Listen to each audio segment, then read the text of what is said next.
హల్లెలూయా. శుభోదయం. తెల్లవారిందండి. మేల్కొన్నారా? మీరు వేరే దేశాల్లో ఉంటే ఎలా మేల్కుంటారు? మీకు ఇది మధ్యాహ్నమో, అర్ధరాత్రో, తెల్లవారుజామో, ఏ సమయమో అయినప్పటికీ మీలో కూడా అనేకులు ఎడదన ధ్యానాన్ని క్రమంగా వీక్షిస్తున్నామని మీకు అనుకూలమైన సమయంలో మీకు అది ఎప్పుడు యూట్యూబ్లో అందుబాటులో ఉంటుంది, ఫేస్బుక్లో కూడా ఉంటుంది. కనుక మీరు ఈ రీతిగా ఆధ్యాత్మికంగా బలపడడానికి దేవుడు ఇచ్చినటువంటి అవకాశాలన్నింటిని బట్టి నేను ఎంతగానో ప్రభువును స్తుతిస్తున్నాను. రండి, ఒక చిన్న ప్రార్థన.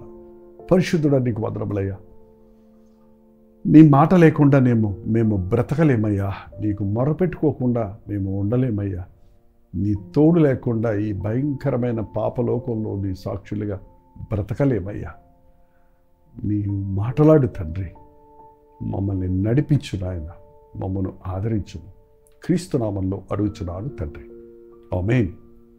అవును కదా, ఆయన మాట లేకుండా, ఆయన తోడు లేకుండా, ఆయన కృప లేకుండా మనం ఏమీ చేయలేమండి. అందుకే ఆయన్ని అడగటం నేర్చుకోవాలి. అడగటము అనే మాటనే ప్రార్థన అంటున్నాం. ప్రార్థన అంటే దేవునిని అడగటం, దేవుని మాట వినటం, దేవునితో సంభాషించుకోవటం. వన్ వే కాదండి. మన బాధలు ఆయన చెప్తున్నప్పుడు ఆయన ఇచ్చే సమాధానం, ఆయన చెప్పిన మాటలు మనం విని దానిని వెంబడించాల్సిన పరిస్థితిని కలిగి ఉండటమే ప్రార్థనా జీవితం యొక్క ప్రతిఫలం. దావీదు మంచి ప్రార్థనాపరుడు. ఆయన సంగీతకారుడు, యుద్ధశాలి, నైపుణ్యంగా వాయిద్యాలు వాయించేవాడు, విశ్వాసము కలిగినవాడు, దైవ భయం కలిగినవాడు, విరిగి నలిగిన హృదయాన్ని కాపాడుకున్నవాడు. వీటన్నిటికీ మూలం ప్రార్థనే. ప్రార్థన మనకు జయమిస్తుంది, ప్రార్థన మనకు విజయం ఇస్తుంది, ప్రార్థన మనకు శక్తినిస్తుంది. ప్రార్థన వలన అసాధ్యమైంది ఏది లేదు. ప్రార్థించేవాడు అన్ని విషయాల్లో దీవించబడతాడు. ప్రార్థిస్తూ ఉంటే నీవు ఏది పోరాడాల్సిన అవసరం లేదు. The way will be clear. ఇరుకులో నుండి విశాలతలోకి నడిపిస్తాడు. నీవు వెళ్ళవలసిన మార్గాన్ని నీకు బోధించే ప్రభు ప్రార్థనలో తన చిత్తాన్ని నీకు బయలుపరిచినప్పుడు నీవు చేరేదంతా సఫలమవుతుంది. 66వ కీర్తన 20వ వచనంలో దావీదు అంటున్నాడు, దేవుడు నా ప్రార్థనను తోసివేయలేదు, నా యొద్ద నుండి తన కృపను తొలగింపనూ లేదు. ఆయన సన్నుతింపబడునుగాక. నా ప్రార్థనను దేవుడు తోసివేయలేదు, ఆయన నా యొద్ద నుండి తన కృపను తొలగింపలేదు. చాలండి, దేవుని కృప చాలు. ఈ ముళ్ళు తీసే ప్రభువా అని పౌలు ముమ్మారు వేడుకున్నాడట. ముమ్మారు అంటే 3 సీజన్స్, నాట్ 3 వర్డ్స్ కాదు, 3 సార్లు మాత్రం కాదు. ఎన్నోసార్లు దేవుని సన్నిధిలో ప్రభువా నీ చిత్తమైతే ఈ ముళ్ళు తొలగించు అంటే ప్రభు అన్నాడు, నా కృప నీకు చాలు. నీ శ్రమలో అది నీకు ఆదరణిస్తుంది. అవును, ఆయన కృప ఉంటే మనకి ఎన్ని ముళ్ళులు ఉన్నా, ఎన్ని సమస్యలు ఉన్నా, ఎన్ని ఇరకాటాలు ఉన్నా, ఎన్ని శోధనలు ఉన్నా ఆయన కృప చాలు. చాలిన దేవుడు మనకున్నాడు. దావీదు అంటున్నాడు, నా మొరను దేవుడు ఆలకించాడు, తన కృపను నా యొద్ద నుండి తొలగించలేదు. మీరు చెప్పగలరా మాట? కొన్ని ప్రార్థనలు దేవుడు అంగీకరిస్తున్నాడు, కొన్నిసార్లు నా ప్రార్థన జవాబులు వస్తుంది, కొన్నిసార్లు నా ప్రార్థన విన్నాడని నాకు అర్థమైపోతుంది, కానీ కొన్నిసార్లు నా ప్రార్థన దేవుడు వినడా, నాకు జవాబు ఇవ్వడా అనే సందేహం కలుగుతుంది అంటున్నారు కదా. ఎందుకు వినడు? Is he too busy to answer you? నీకు సమాధానం ఇవ్వడానికి వీలైనంత ముమ్మరమైన బిజినెస్లో ఉన్నాడు ఆయన. నేను చాలాసార్లు చెప్తున్నాను, ఈ మధ్యకాలంలో ఎంతమందిని ఒకేసారి మనం ప్రార్థన చేసినా అందరి ప్రార్థనలు ఒకేసారి వినగలిగినంత గొప్ప దేవుడు అండి మన దేవుడు. ఎంతమందితో దేవుడు మాట్లాడాలనుకున్నా అంతమందితో ఒకేసారి అందరి ప్రార్థనలకు ప్రపంచవ్యాప్తంగా ఉన్న ప్రతి వారికి స్పష్టంగా ఎవరి బట్టుకు వారు, పబ్లిక్ అనౌన్స్మెంట్ కాదు, ఒకే సమాధానం కాదు, ఇండివిజువల్గా ఆయన జవాబు ఇవ్వగలడు. అంత గొప్ప దేవుడు. ఆకాశంలో సింహాసనం, భూమి నా పాదపీఠం అన్న ప్రభువుకి ఈ భూమిలో ఉన్న మనుషులు ఎంతటి వారిమండి. జనులు త్రాసులోని ధూళి వంటి వారని యోబు అన్నాడు. ధూళి ఎలా ఉంటుందండి త్రాసు సిబ్బెలో, అలాగూ అంత చిన్నగా ఉన్నాం, కానీ అంత మన మీద ఆయన దృష్టి ఉంచి ఉన్నాడు. మన ప్రార్థన ఆలకించడానికి ఆయన ఆశతో ఉన్నాడు. ఎస్, ఇవాళ చూడండి, ఈ ఆడియో సిస్టమ్ చూసినట్లయితే ఎన్ని ఛానల్స్ పెట్టి ఒక మ్యూజిషియన్స్ వాళ్ళు ఎన్ని ఇన్స్ట్రుమెంట్స్ ఉన్నాయో అన్ని లైన్స్లో అది మిక్సింగ్ చేస్తుంటారు. ఒకదానికి ఒకటి క్లాష్ అవ్వదు, ఒకదానితో ఒకటి వినపడదు. మనుషుడే అలా చేయగలిగితే ఎంతమంది ఉన్నారో అంతమందికి అన్ని ఛానల్స్ను దేవుడు ముందే ఏర్పాటు చేశాడు. నీ ఛానల్ పనిచేయట్లేదేమో, నీ స్వరం పరలోకములో వినబడతలేదేమో, మన మీ కంఠధ్వని పరలోకములో వినబడినట్లుగా మీరు ప్రార్థించరు అని చెప్పబడిందండి. ఎందుకని గట్టిగా అరవాలా పరలోకంలో మన ప్రార్థన వినబడాలంటే? ఎక్కువసేపు గుండెలు బాదుకొని పొద్దునుంచి సాయంత్రం దాకా అరవాలా? బయలుదేవత దగ్గర వాళ్ళు గుండెలు బాదుకొని రోధించినట్లు అవన్నీ కాదండి. నీ మూలుగులు నిట్టూర్పులు కూడా అక్కడ వినపడతాయి అన్నా కూడా ఆ శబ్దం అక్కడ వినపడేంతగా లైన్ క్లియర్గానే ఉంది. కానీ నువ్వు నీ హృదయము సరి లేకపోతే నీ ప్రార్థన దేవుడు ఆలకించడు. అక్కడే అన్నాడు చూడండి దావీదు 66వ అధ్యాయంలోనే 18వ వచనంలో, నా హృదయంలో నేను పాపమును లక్ష్యము చేసిన యెడల ప్రభువు నా మనవి వినకపోవును. నా హృదయములో నేను పాపమును చేసిన యెడల అని కూడా అంటలేదు, లక్ష్యము చేసిన యెడల.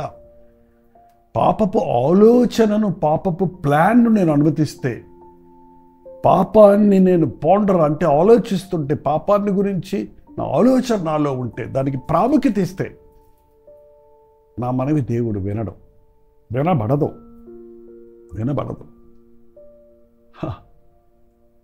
నీ హృదయం సరిగా ఉండకపోతే నువ్వు ఎంతసేపు మొరపెట్టినా నీ ప్రార్థన ఇంటి కప్పు దాటి పైకెళ్ళదు. అందుకనే మొదటి ప్రార్థన ఏమై ఉండాలంటే 139వ కీర్తనలో 23-24 వచనాల్లో దావీదు చేసినట్లు, దేవా నన్ను పరిశోధించు, నన్ను పరీక్షించు, నీకు ఆయాసకరమైన మార్గము నా యందు ఉందేమో చూడు, నీ నిత్య మార్గములో నన్ను నడిపించు. దేవా నన్ను పరిశోధించు, నన్ను పరీక్షించు. నా హృదయాంతరేంద్రియాలను పరిశీలించే దేవుడు కదా నీవు. తప్పైన ఆలోచనతో నేను ప్రార్థిస్తున్నానా? లోకాశల కొరకు నేను ప్రార్థిస్తున్నానా? కక్ష తీర్చుకునే ప్రార్థనలు నా జీవితంలో ఉన్నాయి. నేను చేసే ప్రార్థన శారీర ఉద్రేకం, శారీర అవసరతల కొరకేనా? నేను చేసే ప్రార్థన నీకు అంగీకారమైందేనా? నీకు ఇష్టానుసారమైందేనా? పరిశీలించయ్యా. నా ప్రార్థనలో అంశం సరిలేకపోతే, నేను అడిగే దాని భావం సరిలేకపోతే, అడిగే దాని కారణం సరిలేకపోతే నా ప్రార్థన జవాబు రాదండి. అవును, దేవుడు విననేరకున్నట్లు ఆయన చెవులు మందంగా లేదు, రక్షింపనేరకున్నట్లు ఆయన హస్తములు కొరచ కాలేదు. కానీ నీ దోషములు మీకును మీ దేవునికి అడ్డముగా వచ్చాయి. అందుకే నీ పాపము కొరకు నీవు పశ్చాత్తాపడి దేవుని ముఖకాంతిలో నీ హృదయాన్ని చూసుకొని వాటిని ఒప్పుకుని విరిగి నలిగిన హృదయంతో నువ్వు ప్రార్థిస్తే నీ ప్రార్థన దేవుడు వింటాడు. నీ మూలుగులు నిట్టూర్పులు కూడా వింటాడు. నీ హృదయ అవసరతలన్నీ తీరుస్తాడు. నీ ప్రార్థన దేవుడు వినాలంటే ఏదో ఉపవాసం ఉండి ప్రార్థన చేయాలి, లేకపోతే ఎక్కడో ఏకాంతంగా పోయి ఎక్కడో కొండ మీద కూర్చొని శిలువ ముందు పెట్టుకొని ప్రార్థన చేయాలి అని అనుకుంటున్నారేమో. నువ్వు ఎక్కడున్నావు అన్నది ముఖ్యం కాదు, నీ హృదయం దేవుని ముందు ఎలా ఉన్నదన్నది ముఖ్యం. ఆయన కొండల్లో, గోపురాల్లో, బొమ్మల్లో ఉండేవాడు కాదు కదా. ఆయన నాకు మొర్రపెట్టు నీకు ఉత్తరం ఇస్తానన్నవాడు ఎక్కడుంటే అక్కడ నుండి నువ్వు మొరపెట్టినా వినగలిగిన దేవుడు. దేవుని నెట్వర్క్ ప్రపంచం అంతటా ఉంది. మనం ఫోన్ మాట్లాడాలంటే అవుట్ ఆఫ్ కవరేజ్కి వెళ్తే మనకి కనెక్ట్ అవటం లేదు. కానీ దేవుడు నువ్వు ఏ లోయలో నుండి మొరపెట్టినా, ఏ గుంటలో నుండి మొరపెట్టినా, ఏ దేశంలో నుండి మొరపెట్టినా, ఏ గదిలో నుండి మొదలుపెట్టినా, ఏ మంచం మీద పడి ఉండి మూలిగినా నీ మూలుగులు విని ఊరుకునేవాడు కాదు ఆయన. ఆపత్కాలంలో నీవు నాకు మొర్రపెట్టు, నేను నీకు ఉత్తరం ఇస్తాను. అవును, దేవుడు శ్రమలో నీవు మొరపెట్టినప్పుడు నీకు ఉత్తరం ఇస్తున్నాడు. 14వ వచనం చూడండి. నాకు శ్రమ కలిగినప్పుడు నా పెదవులు పలికిన మొక్కుబడులను, నా నోరు వచించిన మొక్కుబడులను నేను నీకు చెల్లించదను. ఎప్పుడు కలిగినప్పుడు? శ్రమ కలిగినప్పుడు. భలే ప్రార్థన చేస్తాం కదా, దేవా ఈ మరణాపాయంలో నేను బయటపడితే నీకు ఇంత కాలికిస్తాను, నీ కొరకు అది చేస్తాను, నీ కొరకు ఇది చేస్తానని మొక్కుకుంటాం. మన భారతదేశంలో అలవాటు మనకి. మంచిదే, దేవుడు చేసిన మేళ్లకు ఆయన రుణం ఎలా చెల్లించుకోగలం?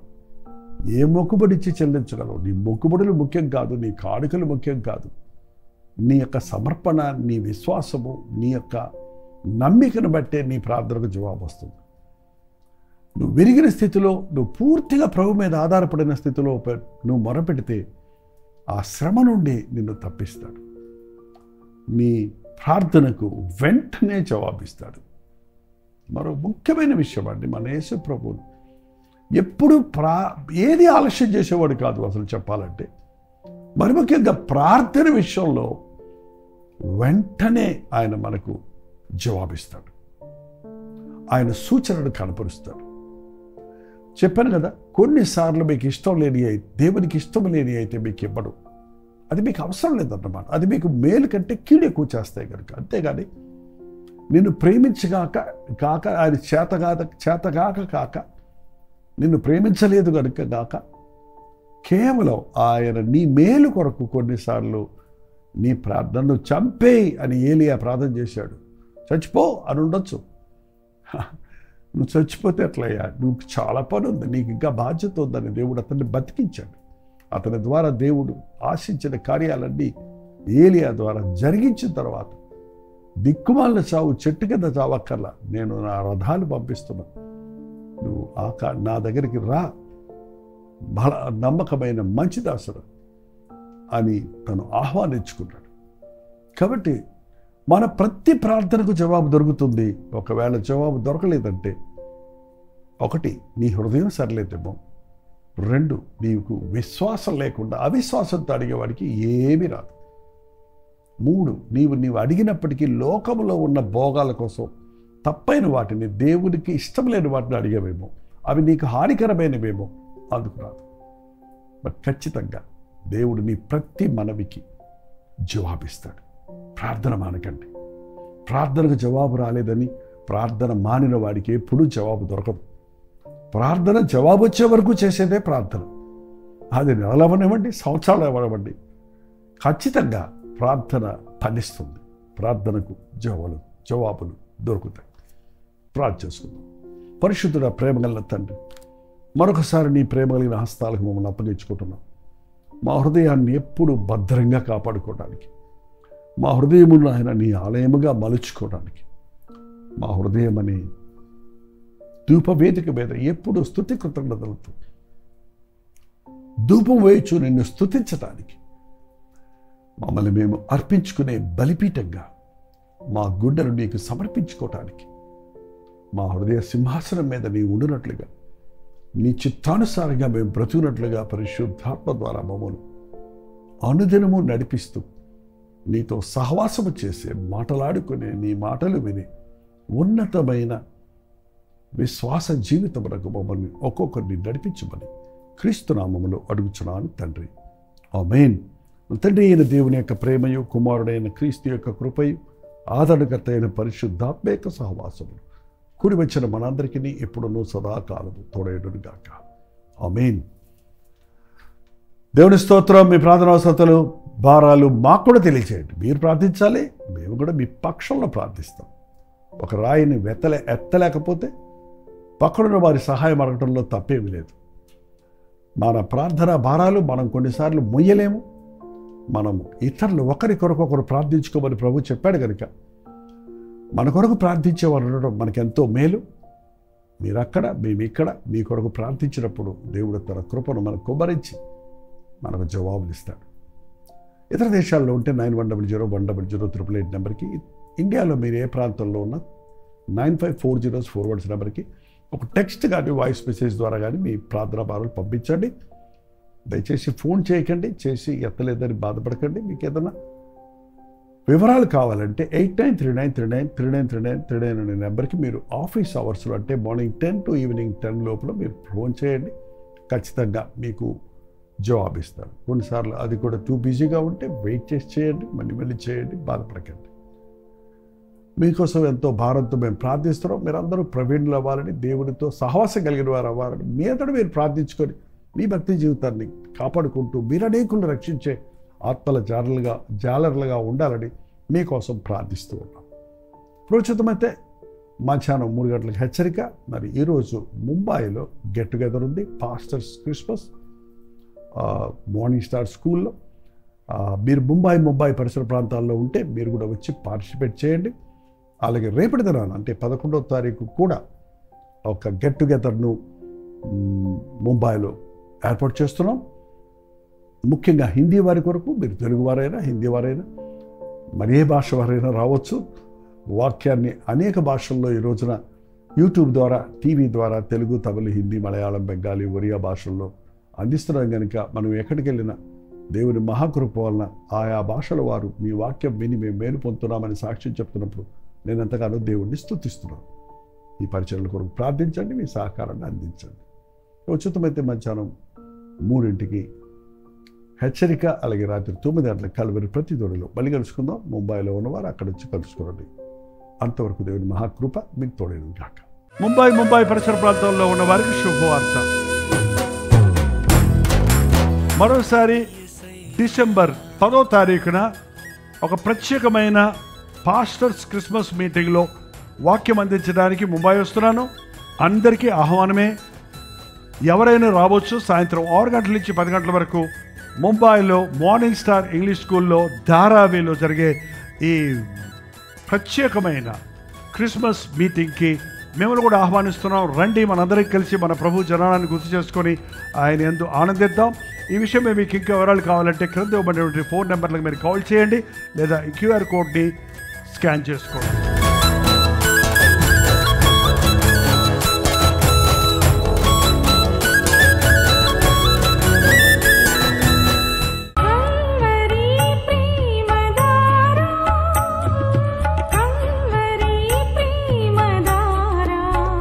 కల్వరి ప్రేమధార అనే మా ద్విమాస పత్రికను ఈ మధ్య త్రైమాస పత్రిక అంటే 3 నెలలకి ఒక్కసారి మాత్రమే ప్రింట్ చేయగలుగుతున్నాం.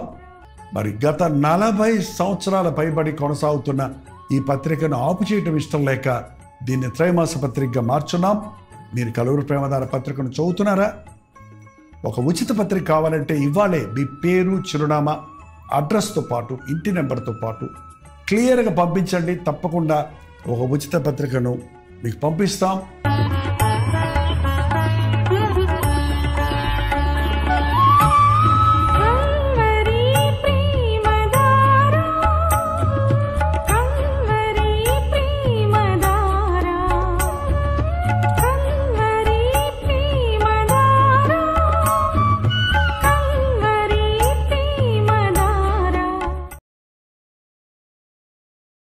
ముంబై పరిసర ప్రాంతాల్లో ఉన్న వారికి శుభవార్త. మిమ్మల్ని నేరుగా చూడాలని, మీకోసం వ్యక్తిగతంగా ప్రార్థన చేయాలని మరోసారి ముంబైలో 1 డే గెట్ టుగెదర్ను ఈ డిసెంబర్ 11వ తారీఖున ఏర్పాటు చేస్తున్నాం. తప్పకుండా రండి.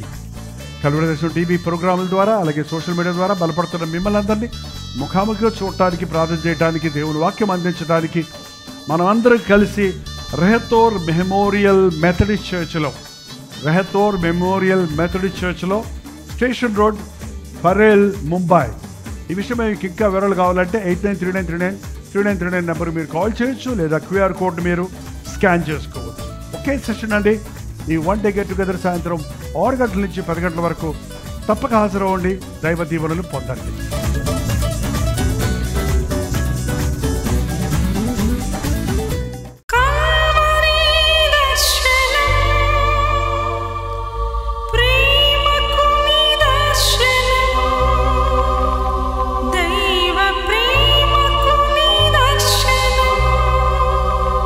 తెలుగు, తమిళ, హిందీ, మలయాళం, బెంగాలీ, ఒరియా అనే 6 భాషల్లో టెలివిజన్ ప్రోగ్రామ్స్ కొనసాగుతూనే ఉన్నాయి.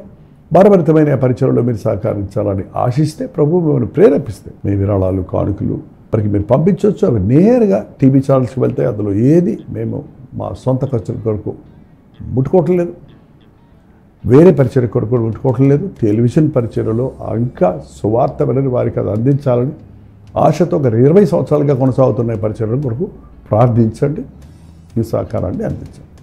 ఈ విషయం మీకు ఇంకా వివరాలు కావాలంటే 89393939 అనే నెంబర్కి మార్నింగ్ 10 నుంచి ఈవినింగ్ 10 లోపల మీరు ఫోన్ చేయండి, వివరాలు మీకు తెలియజేస్తాం.